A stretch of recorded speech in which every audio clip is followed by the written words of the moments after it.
सांवला रंग और बोल्ड बिंदास अदाएं, कपड़ों की कंजूसी कर इस हसीना ने सिल्वर स्क्रीन पर अपना खूब जादू बिखेरा। इन्होंने बिना किसी बॉलीवुड और मॉडलिंग बैकग्राउंड के अपना सिक्का एक्टिंग की दुनिया में खूब जमाया। कसम से तेरी आंखें, कसम से तेरी बातें। इन्होंने एक्टिंग की दुनिया में कदम रखने से पहले अपने करियर की शुरुआत मॉडलिंग से मात्र उम्र के 17 साल से की। पर क्या आप जानना चाहेंगे वह कौन सी जानी मानी हस्ती थी जिन्होंने इन्हें एक ब्यूटी कॉन्टेस्ट में हिस्सा लेने के लिए प्रेरित किया था? हमने तुमको दिल ये दे दिया, ये भी न पूछा कौन हो तुम। जिस ब्यूटी कॉन्टेस्ट में इन्होंने हिस्सा लिया था उस ब्यूटी कॉन्टेस्ट को जीतकर अपने लिए इन्होंने बॉलीवुड का दरवाज़ा खोल दिया। पर क्या आप जानते हैं इन्हें पहली बार किस लेजेंडरी एक्टर ने अपने फिल्म में कास्ट करने का ऑफर दिया था? आजा मैं सिखा दूं प्यार की भाषा। इन्होंने बॉलीवुड में एक से बढ़कर एक फिल्में दी और अपने अदायगी के लिए खूब वाहवाही भी लूटी। पर क्या आप मानेंगे इनके अधिकतर लव अफेयर्स अपने ही को स्टार्स के साथ रहे हैं। दिल देख दिया सीने से निकाल के। क्या आप जानते हैं यह जितना अपने हॉट लुक्स, बेहतरीन एक्टिंग और डांस नंबर के लिए जानी जाती हैं उतना ही इनका पुराना रिश्ता विवादों से भी रहा है। दिल चुरा के मेरा क्यों जा रहा है, इस तरह से क्यों मुझे। जानेंगे और भी, बने रहिए मेरे साथ वीडियो के अंत तक। आगे बढ़ने से पहले अगर आप मेरे चैनल पर नए हैं तो मेरे चैनल को लाइक, सब्सक्राइब और शेयर करना ना भूलिए। साथ ही बेल आइकन का बटन भी दबाइए ताकि आपको आने वाले मेरे सारे वीडियो का नोटिफिकेशन मिलते रहें। और अगर आप ये वीडियो फेसबुक पर देख रहे हैं तो मेरे पेज को लाइक और फॉलो ज़रूर कीजिए। इश्क है जिंदगी, जिंदगी प्यार है दर्द दिल। 90 के दशक के अंत और 2000 की शुरुआत में ही सांवली सलोनी सी लड़की का आगाज बॉलीवुड में हुआ, जब फिल्मों में बहुत कम ही हीरोइंस बोल्ड दिखने की हिम्मत जुटा पाती थी। पर जब ये आई तो इन्होंने मानो कहर ही ढा दिया। उस दौर में हर तरफ इनकी ही चर्चा होने लगी थी। साथ ही बिंदास अंदाज वाली फोटोज़ के पोस्टर छपने लगे। पर ये जितना सुनने और दिखने में आसान लगता है उतना आसान इनके लिए था नहीं। इन्होंने भी बॉलीवुड में खूब स्ट्रगल किया। इनके सावले रंग के कारण इनका खूब मजाक भी उड़ाया गया, लेकिन इन्होंने कभी भी हार नहीं मानी। ज़माने की परवाह किए बिना इन्होंने अपनी ज़िंदगी अपनी शर्तों पर जी और आज वे ऐसे मुकाम पर है जिसके लिए इन्होंने कभी कड़ी मेहनत की थी। जी हाँ, आज हम बात करेंगे बॉलीवुड की जानी मानी अभिनेत्री बिपाशा बासु के बारे में। नमस्कार दोस्तों, मेरा नाम कबीर कुमार और आप देख रहे हैं आपका पसंदीदा यूट्यूब चैनल सिल्वर स्क्रीन किस्से विद कबीर कुमार। वादा दिया तुझे, जो भी वादा दिया तुझे मैं वो वादा निभाऊं। बिपाशा बासु का जन्म 7 जनवरी 1979 को दिल्ली में एक हिंदू बंगाली परिवार में पिता हीरक बसु और मां ममता बसु के घर में हुआ था। इनके पिता पेशे से एक सिविल इंजीनियर थे और उनकी मां एक गृहिणी थी। इनके 2 बहनें भी हैं। बड़ी बहन का नाम विदिशा तो वहीं छोटी बहन का नाम विजेता है। बिपाशा द्वारा दिए गए इंटरव्यू में उन्होंने अपने नाम का अर्थ डीप डिज़ायर यानी गहरी इच्छा बताया था। बिपाशा ने अपनी शुरुआती पढ़ाई दिल्ली के नेहरू पैलेस स्थित एपीजे हाई स्कूल में 4वीं तक की। बाद में इनकी फैमिली दिल्ली से कोलकाता शिफ्ट हो गई। कोलकाता में उन्होंने अपनी पढ़ाई Bhawanipur education society college Kolkata से की। बिपाशा बासु का सपना था कि वह पढ़ लिख कर एक डॉक्टर बने, क्योंकि वे अपनी स्कूली जीवन में एक होनहार पढ़ाई में तेज छात्रा थी। इसी कारण वह अपनी क्लास की हेड गर्ल भी रह चुकी हैं। अपने छोटे बाल और दमदार पर्सनालिटी के कारण स्कूल में वे हमेशा लाइमलाइट में रहा करती थी। उनकी इसी पर्सनालिटी के कारण स्कूल में उन्हें सभी बच्चे लेडी गुंडा कहा करते थे। ये जो दिल है किसी पे आ जाए तो। पढ़ाकू बिपाशा ने कभी भी यह नहीं सोचा था कि वह अपने डॉक्टर बनने के सपने को छोड़कर उम्र के मात्र 17 साल में ही मॉडलिंग करियर की शुरुआत करेंगी। मॉडलिंग की शुरुआत उन्होंने कोलकाता में ही की। मॉडलिंग करियर के दौरान उनकी मुलाकात उस समय की सुपर मॉडल और अर्जुन रामपाल की पहली बीवी मेहर जेसिया से एक होटल में हुई। मेहर के कहने पर ही बिपाशा ने Godrej Cinthol super model contest के लिए अपना नामांकन फॉर्म भरा और सौभाग्यवश वह इस कॉन्टेस्ट की विजेता भी रही। इस कॉन्टेस्ट में जज के रूप में लीजेंडरी एक्टर विनोद खन्ना भी थे। उस समय विनोद खन्ना अपने बेटे अक्षय खन्ना के साथ फिल्म हिमालय पुत्र में बिपाशा को लॉन्च करना चाहते थे। उस समय बिपाशा को लगा कि वह फिल्मों के लिए काफ़ी छोटी है और उन्होंने इस ऑफर को ठुकरा दिया। चलो तुमको लेकर चले। Godrej Cinthol super model competition जीतने के बाद उन्होंने मियामी में Ford model super models of the world competition में देश को रिप्रेजेंट किया। कंपटीशन जीतने के बाद बिपाशा के लिए मानो मॉडलिंग असाइनमेंट्स और फिल्मों की जैसे बाढ़ सी आ गई। आए दिन बिपाशा एक के बाद एक मॉडलिंग असाइनमेंट को साइन करते जा रही थी। मीडिया रिपोर्ट्स की माने तो बताया जाता है कि जया बच्चन चाहती थी कि बिपाशा बसु उनके बेटे अभिषेक बच्चन के साथ जेपी दत्ता की फिल्म आखिरी मुगल में काम करे, जिसके लिए उन्होंने बिपाशा को मना भी लिया था। लेकिन कुछ कारणवश फिल्म कैंसिल हो गई और जेपी दत्ता ने मूवी की स्क्रिप्ट बदलकर अभिषेक बच्चन के ऑपोजिट करीना कपूर को कास्ट कर फिल्म रेफ्यूजी बना दी। फिल्म रेफ्यूजी में जेपी दत्ता ने पहले सुनील शेट्टी के साथ बिपाशा बासु को चुना था, लेकिन बिपाशा ने इस फिल्म को भी करने से इनकार कर दिया। प्यार आया और ज्यादा। साल 2001 में निर्देशक अब्बास मस्तान ने फिल्म अजनबी बनाई। इसी फिल्म के जरिए बिपाशा ने बॉलीवुड में एंट्री की। इस फिल्म में वह अक्षय कुमार के ऑपोजिट एक नेगेटिव रोल में नजर आई थी। यह फिल्म बॉक्स ऑफिस पर सुपरहिट साबित हुई। अपने नेगेटिव किरदार के लिए क्रिटिक्स ने इनकी खूब सराहना की। साथ ही इस फिल्म में अपनी दमदार एक्टिंग के लिए बिपाशा को फिल्मफेयर का बेस्ट फीमेल डेब्यू अवार्ड भी मिला था। तू सिर्फ मेरा महबूब, मैं तेरी महबूबा, तुझे चाहे। इसके बाद साल 2002 की शुरुआत विक्रम भट्ट द्वारा निर्देशित फिल्म राज के साथ हुआ था, जो बहुत ही सफल फिल्म साबित हुई और हिंदी फिल्म इंडस्ट्री में इनकी जड़ें पक्की करने में काफ़ी मददगार भी साबित हुई। इस फिल्म में ये एक ऐसी औरत का किरदार निभाते हुए नजर आई जो आत्माओं से संपर्क करती है और छुपे हुए राज तक जा पहुंचती है। इस फिल्म में इनके ऑपोजिट दीनो मोरिया थे। इस फिल्म के लिए बिपाशा ने क्रिटिक्स की फिर एक बार खूब वाहवाही लूटी। साथ ही इस फिल्म के लिए बिपाशा बसु को बेस्ट फीमेल एक्ट्रेस का फिल्मफेयर अवार्ड का नॉमिनेशन भी प्राप्त हुआ था। तुम अगर सामने आ भी जाया करो, ये शहर है अमन का, यहाँ की फिजा है। 2003 में इन्होंने पूजा भट्ट द्वारा निर्मित कामुक थ्रिलर फिल्म जिस्म में जॉन अब्राहम के साथ काम किया था, जिसे समीक्षकों ने काफ़ी सराहा और यह फिल्म बॉक्स ऑफिस पर भी ठीक ठाक कमाई करने में सफल रही। इस फिल्म में बिपाशा एक अमीर आदमी की पत्नी के किरदार में नजर आई, जिसका एक शराबी वकील के साथ अफेयर चलते रहता है और इसी कारण से वो अपने पति को मारने की योजना बनाती है। बॉलीवुड हंगामा के फिल्म आलोचक तरुण आदर्श ने कहा था कि इस फिल्म को असल में आगे ले जाने वाली बिपाशा बसु ही हैं। उनकी अदाएं और गहरी आवाज़, ठंडा और संतुलित व्यक्तित्व इन्हें जीनत अमान और प्रवीण बाबी के बाद सबसे प्रभावशाली, मनमोह लेने वाली बनाती है। इस फिल्म में इनकी अदायगी के लिए फिल्मफेयर के सर्वश्रेष्ठ विलन का नामांकन इन्हें मिला। जादू है, नशा है, मदहोशियाँ। इसके बाद फिल्म नो एंट्री ने बॉक्स ऑफिस पर 750 मिलियन की कमाई की और 2005 की सबसे ज़्यादा कमाई करने वाली यह फिल्म बन गई। इस फिल्म में बिपाशा बासु एक बार में काम करने वाली लड़की की भूमिका में नजर आई, जो 2 आदमियों की पत्नी बनने का नाटक करती है। इस फिल्म के लिए उन्हें सर्वश्रेष्ठ सहायक अभिनेत्री का फिल्मफेयर अवार्ड का नॉमिनेशन भी मिला था। लुट गई सारी कंट्री, इश्क दी गली विच नो।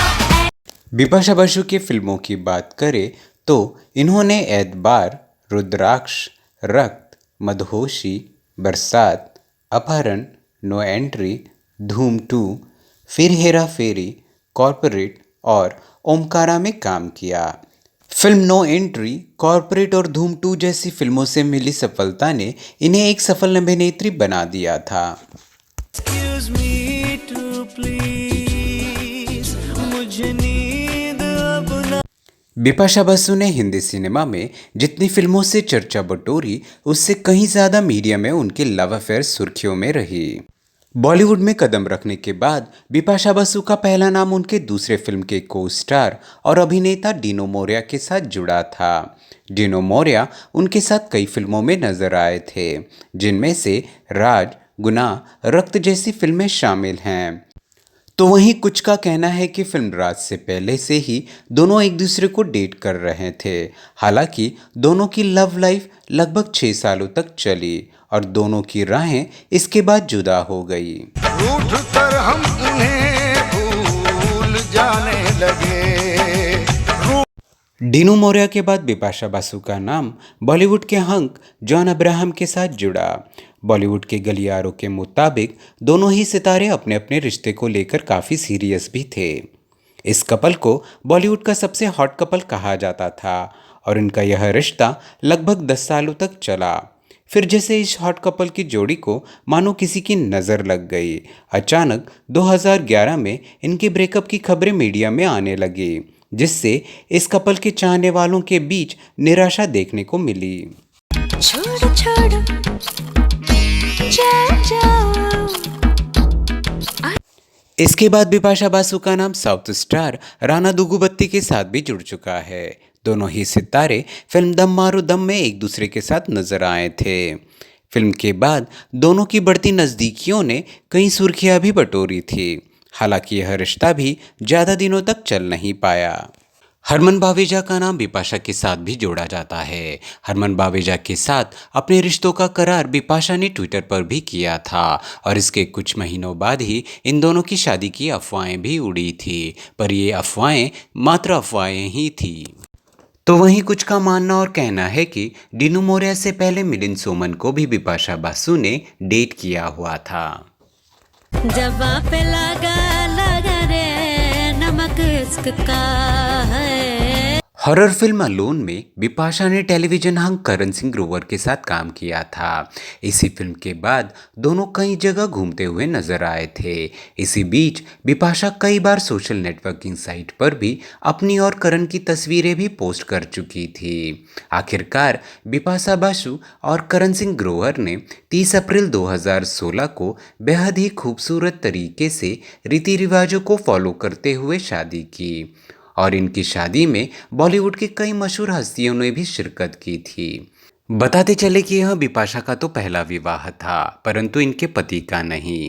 वे पहले भी 2 बार शादी कर चुके थे। उस समय इस बात की बहुत चर्चा हुई थी कि उनकी यह तीसरी शादी भी टिक पाएगी या नहीं, परंतु आज इन सब चर्चाओं से परे इन दोनों के रिश्ते में बहुत प्यार है। साथ ही इस कपल की एक बेटी भी है, जिसका नाम इन्होंने देवी रखा है। I just wanna your body, touch my body. Bipasha Basu अपनी खूबसूरती, एक्टिंग और बोल्डनेस के लिए तो जानी जाती है। इसके साथ साथ उनका विवादों से भी पुराना नाता रहा है। अपने फिल्मी करियर में उनके साथ कई कंट्रोवर्सीज जुड़ी और वह लोगों के बीच चर्चा का विषय भी बनी।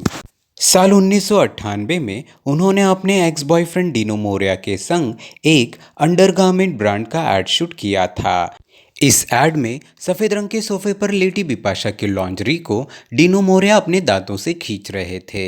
उस जमाने में ऐसी तस्वीरें देख लोगों की आंखें फटी की फटी रह गई थी। इस पर इतना बवाल मचा था कि आखिरकार इस पर बैन लगाना पड़ा था। दिल मेरा ले गया रे। बिपाशा को एक बार किसी इवेंट के लिए लिस्बन जाना था। यह इवेंट बिपाशा और मशहूर फुटबॉलर क्रिस्टियानो रोनाल्डो द्वारा कोऑर्डिनेट किया गया था। इस इवेंट के बाद रोनाल्डो को बिपाशा के साथ बीबीसी नाइट क्लब में देखा गया था। दोनों ही काफ़ी कंफर्टेबल लग रहे थे और एक दूसरे के साथ डांस करते हुए कुछ इंटीमेट मोमेंट्स भी शेयर किए। मामला बस इतना सा नहीं था, इन दोनों की कुछ किस करते हुए तस्वीरें भी पब्लिक हो गई, जिसे देखकर हर कोई हैरान रह गया था। इन तस्वीरों के बारे में काफ़ी कुछ कहा भी गया था। उस समय बिपाशा जॉन अब्राहम को डेट कर रही थी और इसके ठीक कुछ समय बाद ही दोनों का ब्रेकअप भी हो गया। इन दोनों के ब्रेकअप के प्रमुख कारणों में से एक रोनाल्डो के साथ किस करती हुई उन तस्वीरों को भी माना गया था।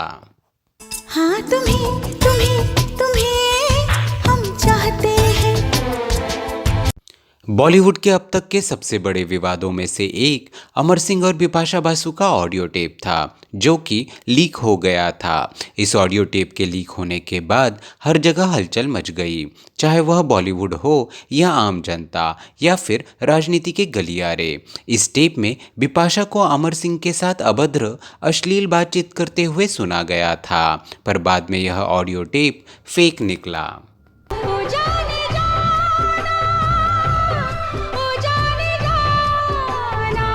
बॉलीवुड में कई बार एक्ट्रेसेस के बीच कैट फाइट्स देखने को मिली है, कभी किसी रोल को लेकर तो कभी किसी हीरो के लिए। साल 2001 में अक्षय कुमार, बिपाशा बसु और करीना कपूर की फिल्म अजनबी आई थी। इस फिल्म में बॉबी देओल भी लीड रोल में थे। अजनबी में बिपाशा बसु और अक्षय कुमार के कुछ इंटीमेट सीन भी थे, जिसकी चर्चा उस वक्त जोरों पर थी। सबकी जुबां पर सिर्फ बिपाशा का ही नाम था, जबकि फिल्म में करीना भी थी। कहा जाता है कि इस बात से कहीं ना कहीं करीना को असुरक्षा महसूस होने लगी थी। इन दोनों एक्ट्रेस को लेकर कहा तो यह भी जाता है कि उनके बीच की लड़ाई डिजाइनर विक्रम फडणवीस के वजह से हुई। दरअसल विक्रम ने फिल्म में बिना करीना के सलाह लिए बिपाशा की ड्रेस डिजाइन कर दी थी। कहते हैं कि करीना इसी वजह से नाराज थी। इसी बात को लेकर सेट पर दोनों के बीच झगड़ा शुरू हो गया और वह इतना बढ़ गया कि करीना ने गुस्से में बिपाशा को सबके सामने तमाचा मार दिया और उनको काली बिल्ली भी कहा। जब बिपाशा ने 2001 में फिल्म फेयर को एक इंटरव्यू दिया जिसमें उन्होंने इस मुद्दे पर बात करते हुए कहा था कि करीना ने इस बात का तिल का ताड़ बना दिया। उन्होंने बेबो के इस हरकत को बचकाना बताया था और कहा था कि वह भविष्य में कभी भी करीना कपूर के साथ काम नहीं करेंगी। तो वहीं करीना कपूर का कहना था कि बिपाशा को जो भी फेम मिला है वह सेट पर हुई इस लड़ाई की वजह से ही मिला है। तू ही पहला, तू ही आखिरी अजूबा। तू सिर्फ मेरा बिपाशा बासु का नाम चाइल्ड लेबर के कारण भी मीडिया में आ चुका है। बात कुछ ऐसी थी कि बिपाशा ने 2 बच्चियों को अपने जूते के फीते खोलते हुए फोटो सोशल मीडिया पर शेयर की थी, जिसके बाद लोगों ने बिपाशा की काफ़ी आलोचना की थी। इस बात पर सफाई देते हुए बिपाशा ने कहा था कि उन दोनों लड़कियों में से एक उनकी बहन है तो दूसरी लड़की उनकी बहन की दोस्त है। तब जाकर यह मामला कुछ शांत हुआ था। तेरी ही बातें, मेरे दिन मेरी रातें। बिपाशा बसु भले ही बॉलीवुड के शीर्ष मॉडल और अभिनेत्रियों में से एक हैं, लेकिन उनका कहना है कि उन्हें अपनी पढ़ाई पूरी न करने का पछतावा है और वह डॉक्टर बनने के सपने को कभी पूरा नहीं कर सकी। उन्हें कई पत्रिकाओं द्वारा दुनिया की सबसे शक्तिशाली महिलाओं की लिस्ट में शामिल किया गया है। तेरा मिलना पल दो पल का मेरी बिपाशा अमेरिकन हॉलीवुड अभिनेता ब्रैड पिट की बहुत बड़ी प्रशंसक है। बिपाशा बसु अभिनेत्री मलाइका अरोरा और सुजैन खान के साथ एक lifestyle brand the label life चलाती हैं। बावजूद इसके उन्हें शॉपिंग मॉल से कपड़े खरीदने का कोई शौक नहीं है। वह तो फुटपाथ पर लगी दुकानों से भी कपड़े खरीद लेती हैं। जो भी कसमें खाई थी हमने वादा की। बिपाशा बसु हिंदी फिल्मों के अलावा तमिल, तेलुगु, बंगाली और अंग्रेजी सहित कई फिल्मों में दिखाई दी हैं। साथ ही बिपाशा को फिल्म फेयर पुरस्कार सहित कई और पुरस्कारों से भी सम्मानित किया गया है। बिपाशा विशेष रूप से थ्रिलर और हॉरर फिल्म शैलियों में काम करने के लिए जानी जाती हैं। उन्हें रोमांटिक कॉमेडी बचना ए हसीनो 2008, हॉरर फिल्म आत्मा 2013, क्रिएचर 2014 और अलोन 2015 में उनके प्रदर्शन के लिए उन्हें काफ़ी प्रशंसा मिली थी। बिपाशा को कई अन्य उल्लेखनीय फिल्मों के साथ आइटम सॉन्ग्स में भी देखा गया है। Lucky boy, you're my lucky boy, जाने कौन बनेगा मेरा बीड़ी जलैला जिगर से पिया जिगर माँ बड़ी आग। बिपाशा बसु एक फिटनेस फ्रीक है। वह अपने फिटनेस को लेकर काफ़ी उत्साहित रहती हैं और वह नियमित रूप से योगा किया करती हैं। इसके साथ ही वह अपने द्वारा बनाए गए योगा का वीडियो सोशल मीडिया पर शेयर करके इस तरह वह सोशल मीडिया पर काफ़ी एक्टिव रहा करती हैं। मरहबा मरहबा मरहबा मैं रूबरू हूँ आसमां पे अब। बिपाशा बसु को उनके पति करण सिंह ग्रोवर के साथ वेब सीरीज डेंजरस में आखिरी बार काम करते देखा गया था। अपने दिए गए एक इंटरव्यू में अभिनेत्री ने स्वीकार किया कि वो आलसी हो रही हैं फिल्मों में काम करने के प्रति और पिछले कुछ वर्षों से काम करने के लिए तैयार नहीं हैं। हालांकि बिपाशा जल्द ही काम पर लौटने और कुछ दिलचस्प करने की योजना बना रही है। हालांकि यह देखना काफ़ी इंटरेस्टिंग होगा कि वह कब और कैसे कमबैक करेंगी। जिंदगी का गुजारा तेरे बिन नहीं होना, इश्क है तुमसे। बिपाशा बसु ने हाल ही में 7 जनवरी को अपना जन्मदिन मनाया और उम्र के 45वें वर्ष में कदम रखा है। हम उनके लंबे और स्वस्थ जीवन और फिल्मी करियर के लिए ढेर सारी शुभकामनाएं देते हैं। ये इश्क है गुनाह तो गुनाह करके देखिए मोहब्बतों में जिंदगी। तो यह थी बॉलीवुड की सिजलिंग हॉट शानदार अभिनेत्री बिपाशा बसु के जीवन से जुड़े कुछ रोचक तथ्य। आपको इनकी कौन सी फिल्म सबसे अधिक पसंद है, मुझे नीचे कमेंट करके ज़रूर बताएं। साथ ही अगर आपको वीडियो में दी गई जानकारी अच्छी लगी हो तो लाइक का बटन दबाकर मुझे ऐसे ही वीडियो बनाने के लिए प्रेरित भी कीजिए। तो मिलता हूँ आपसे अगले वीडियो में किसी और फिल्मी सितारे के साथ। तब तक के लिए बाय बाय। मोहब्बत बरसा देना तू सावन आया